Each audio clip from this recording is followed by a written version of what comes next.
नमस्कार दोस्तों, मैं नीरज स्वागत करता हूं आपका डीएनडी क्लासेस में। और क्वेश्चन नंबर 13 देख रहे हैं अपन अकाउंटिंग इक्वेशन का इस वीडियो के अंदर। तो चलो फटाफट से शुरू करते हैं। यहाँ पर मैं फटाफट से अकाउंटिंग इक्वेशन का परफॉर्मा बना लेता हूँ, ठीक है, और आप भी बना लो। तो ये परफॉर्मा बन के तैयार है। अब अपन फर्स्ट पॉइंट से पढ़ना शुरू करते हैं। सबसे पहले क्या बोल रहा है, started business with cash 50,000 rupees and goods 30,000 rupees. तो कुल मिला के उसने 50,000 का तो कैश लगाया और 30,000 का उसने गुड्स लगाया। तो टोटल 80,000 रुपीज़ की क्या लगा दी भैया उसने, कैपिटल लगा दी। तो उसको लिखेंगे कैसे, यहाँ पर लिखेंगे स्टार्टेड बिजनेस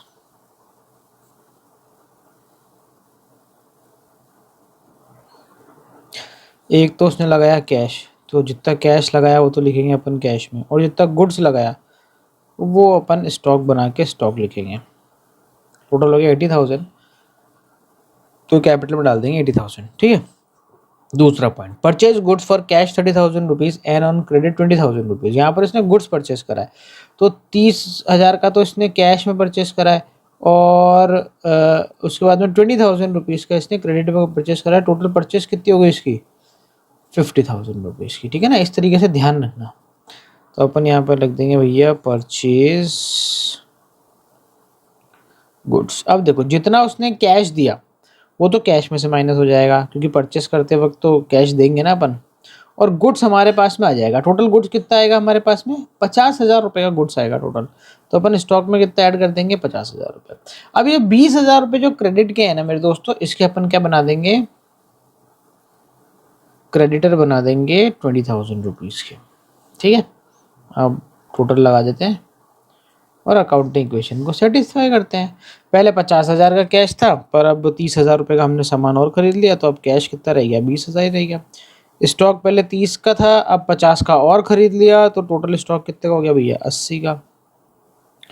20,000 रुपये के क्रेडिटर हो गए और 80,000 रुपये की आपकी कैपिटल हो गई। तो देखो इधर असेट साइड की टोटल हो रही है कितनी, 1,00,000, ठीक है। और इधर इसकी भी टोटल कितनी हो रही है भैया, 1,00,000, ठीक है। तो बराबर हो गया। अपन को यही चेक करना होता है हर बार। इसके बाद में अपन थर्ड पॉइंट लिख देते हैं। थर्ड पॉइंट क्या बोल रहा है, goods costing rupees 40,000 rupees were sold for 55,000 rupees. हमने क्या करा, 40 का माल कितने में बेच दिया, 55 में बेच दिया, 55 में सेल कर दी, और उसकी कॉस्टिंग कितनी थी, 40 की थी। तो उसका मतलब सीधा सीधा 15 का क्या हो गया भैया, हमारे को प्रॉफिट हो गया। अब आपको करना क्या है, जो सेल करा, जो आपके पास में सेल करने पे जो कैश आया, वो कैश कितना आया भैया, 55। आपके यहाँ से स्टॉक कितने का चला गया, 40 का, और आपको प्रॉफिट कितने का हो गया, 15 का। ये क्या हो जाएगा, कैपिटल में जाके क्या हो जाएगा, ऐड हो जाएगा। लिखेंगे कैसे, देखो इधर देखो फटाफट से, यहाँ लिख देंगे भैया सोल्ड गुड्स। अब क्या करना है, कैश कितना है अपने आपके पास में, 55। तो 55 क्या कर देंगे, ऐड। स्टॉक जो था आपका वो कितने का चला गया भैया, 40 का स्टॉक आपके यहाँ से चला गया, और 15 का जो आपको प्रॉफिट हो गया वो आप क्या करोगे, कैपिटल में जाके ऐड कर दोगे। ये खींची लाइन और ये हुआ इसका हिसाब किताब। कितना हो जाएगा भैया, आपको ऐड करना है ना। तो पहले 20,000 थे, 55,000 और आ गए, तो कितना हो जाएगा भैया, 75,000 रुपीज़ का कैश आपके पास में हो गया। 80 की स्टॉक था, पर आपने 40 का बेच दिया है, तो 40 का स्टॉक अब रह गया है आपके पास में। इधर आपके क्रेडिटर ऐसे कैसे भैया, नो चेंज।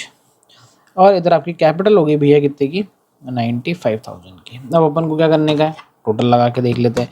तो इधर की टोटल कितनी आ जाएगी भैया, 75,000 प्लस 40,000। इधर की टोटल आ रही है 1,15,000।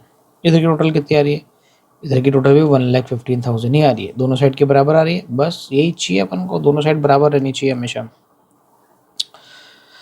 इसके बाद में हम बात कर लेते हैं किसकी, फोर्थ की। फोर्थ में क्या बोल रहा है, withdrew cash for personal use 10,000 rupees. तो ये ड्राइंग्स है, तो अपन यहाँ क्या कर लेते हैं, यहाँ लिख देते हैं मेरे दोस्तों ड्राइंग। किसकी ड्राइंग्स करी, कैश की ड्राइंग करी ना। तो कैश में से 10,000 क्या कर लेंगे भैया, माइनस कर लेंगे। 10,000 रुपये माइनस हो गए कैश में से। अब क्या करना है आपको, कैश 10,000 में से ही माइनस होंगे, और 10,000 किस में से माइनस होंगे, कैपिटल में से भी माइनस होंगे। ये हो गया भैया ऐसे। तो ये आपके पास में कैश बच गया 65,000, इधर हो गया भैया 40,000, इधर 20,000 ऐसे का ऐसे ही, इधर इसमें से 85,000। दोनों साइड में 1,000 रुपये कम हो जाएंगे, तो 1,05,000 1,05,000 दोनों साइड टोटल हो जाएगी। चाहो तो लगा के देख लो। इसके बाद में फिफ्थ पॉइंट, रेंट आउटस्टैंडिंग 2,000 रुपये। हम यहाँ लिख देंगे भैया रेंट ओडी, सॉरी ओडी नहीं, ओ यस, आउटस्टैंडिंग। आउटस्टैंडिंग रेंट का मतलब है भैया रेंट जो कि अभी देना बाकी है, तो दिया तो नहीं है तो कैश में से तो माइनस होगा नहीं। अब ये जो आउटस्टैंडिंग रेंट है ये आपके लिए एक लाइबिलिटी बन जाएगी अलग से, जिसे हम बोलेंगे भैया आउटस्टैंडिंग रेंट ही लिख देते हैं, यहाँ तो एक ही है तो अपन आउटस्टैंडिंग रेंट लिख देते हैं। कितना आ जाएगा भैया लाइबिलिटी साइड में, 2,000 रुपये एज एन आउटस्टैंडिंग रेंट आ जाएगा, और 2,000 रुपये ही कैपिटल में से माइनस हो जाएगा। कैपिटल में से माइनस इसलिए हो जाएगा क्योंकि भले ही हमने इसको अभी तक दिया नहीं है, पर क्योंकि ये इसी साल से रिलेटेड है तो इसी साल की कैपिटल में से क्या होना चाहिए, माइनस होना चाहिए। जितने भी एक्सपेंस होते हैं ना मेरे दोस्तों, वो सब कैपिटल में से क्या होते हैं, माइनस होते हैं, और इनकम कैपिटल में क्या होती है, ऐड होती है। भले ही आपने दी है चाहे नहीं दी है, अगर वो प्रेजेंट टाइम से रिलेटेड है तो प्रेजेंट टाइम की कैपिटल में ऐड और लेस होगी। 65,000 यहाँ पर cash no change, stock no change 40,000 ऐसा का ऐसा, 20,000 रुपये की क्रेडिटर नो चेंज, 2,000 रुपये के आउटस्टैंडिंग और आ गए, और यहाँ पर 83,000 रुपीज़ की कैपिटल और आ गए। टोटल लगा लो भैया 65 + 40 तो ये हो रहा है मेरे दोस्तों 1,05,000 रुपये। इधर की टोटल लगा लेता हूँ 20,000 + 2,000 + 83,000 मेरे दोस्तों, इधर की भी टोटल कितनी हो रही है 1,05,000 रुपीज़। तो यहाँ पर ये क्या हो गया, बराबर हो गया। इसी के साथ में खेल ख़त्म। ये क्वेश्चन यहाँ पर ख़त्म होता है इसी के साथ में। मिलते हैं आपसे अगली वीडियो में एक और नए क्वेश्चन के साथ में। जब तक के लिए मस्त रहें, स्वस्थ रहें, खाते पीते रहें। जय हिंद।